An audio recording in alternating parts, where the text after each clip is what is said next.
कभी सोचा है कि भारत में सबसे पहले लोग कौन थे? वो रहते कहाँ थे और उनकी जिंदगी, उनकी दुनिया कैसी थी? चलिए, आज हम चलते हैं समय में बहुत बहुत पीछे, एक ऐसे दौर में जब इतिहास किताबों में नहीं बल्कि गुफाओं की दीवारों पर लिखा गया था। तो यहीं से शुरू करते हैं। देखिए, जब भी हम भारत के प्राचीन इतिहास की बात करते हैं, तो हमारा दिमाग में क्या आता है? सिंधु घाटी सभ्यता या फिर वैदिक काल, है ना? पर क्या कहानी की शुरुआत सच में वहीं से होती है, या हमें इससे भी कहीं ज्यादा गहरे अतीत में झांकना पड़ेगा? जरा इस टाइमलाइन को देखिए। सिंधु घाटी, वैदिक काल, मौर्य साम्राज्य, ये सब तो इतिहास के विशाल सागर में समझिए कि हाल की ही बातें हैं। अगर हमें असली शुरुआत ढूंढनी है, तो हमें उतरना होगा पाषाण युग, यानी स्टोन एज की गहराइयों में। और बस यही खोज हमें ले आती है एक खास जगह पर, मध्य प्रदेश के रायसेन जिले में।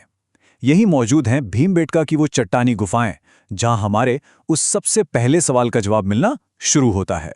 देखिए, भीमबेटका कोई मामूली पुरातात्विक जगह नहीं है। इसे कहा जाता है भारतीय उपमहाद्वीप पर मानव जीवन के सबसे पुराने निशान वाली जगह। सोचिए जरा, सबसे पुराने निशान, ये बहुत बहुत बड़ी बात है। और इसके पीछे जो सबूत हैं वो तो और भी कमाल के हैं। अच्छा, तो कुछ जरूरी बातें जल्दी से जान लेते हैं। जगह है मध्य प्रदेश का रायसेन जिला। समय है मेसोलिथिक युग, जिसे हम मध्य पाषाण काल भी कहते हैं। इसकी खोज की थी W.S. वाकणकर ने। और इसका सबसे बड़ा महत्व यही कि ये भारत में इंसानी जिंदगी का सबसे पुराना सबूत है। तो सवाल ये है कि आखिर भीमबेटका में ऐसा मिला क्या है? ये चीजें हजारों साल पहले की जिंदगी के बारे में हमें सिखाती क्या हैं?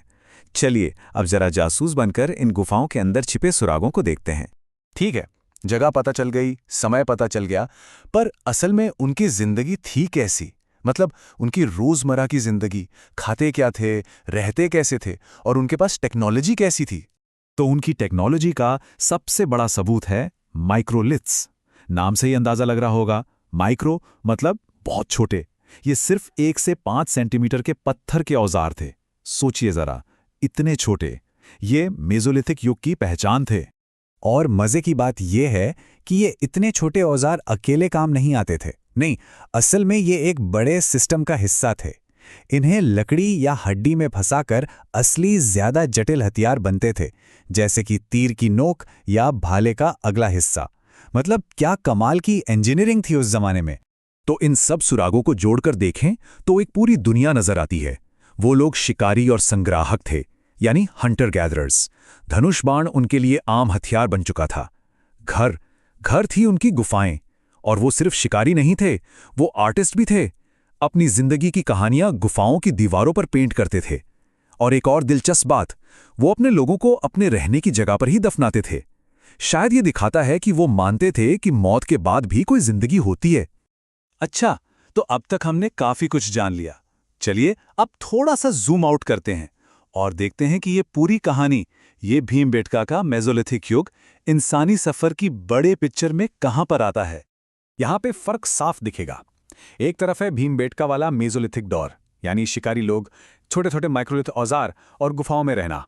और दूसरी तरफ है इसके बाद का दौर, नियोलिथिक युग, जैसा हमें मेहरगढ़ जैसी जगहों पर दिखता है, जहां लोग किसान बन चुके थे, खेती कर रहे थे, कपास गेहूं उगा रहे थे और ईंटों के बने पक्के घरों में बस गए थे।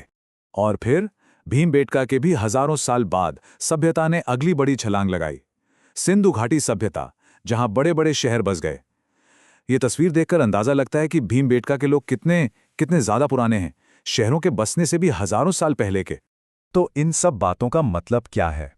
आज हमारे लिए भीमबेटका इतना जरूरी क्यों है? आखिर क्या है इसकी विरासत जो इन पत्थरों में कैद है? सिर्फ एक नंबर, 30,000। जी, 30,000 साल। भीमबेटका में जो सबसे पुरानी पेंटिंग्स और जिंदगी के निशान मिले हैं ना, वो करीब करीब इतने ही पुराने हैं। बस एक पल के लिए इस टाइम स्केल को सोच के देखिए।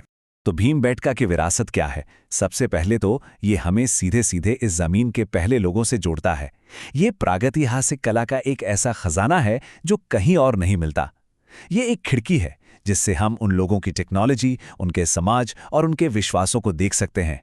और इसीलिए ये कोई ताजुब की बात नहीं कि ये एक यूनेस्को वर्ल्ड हेरिटेज साइट है।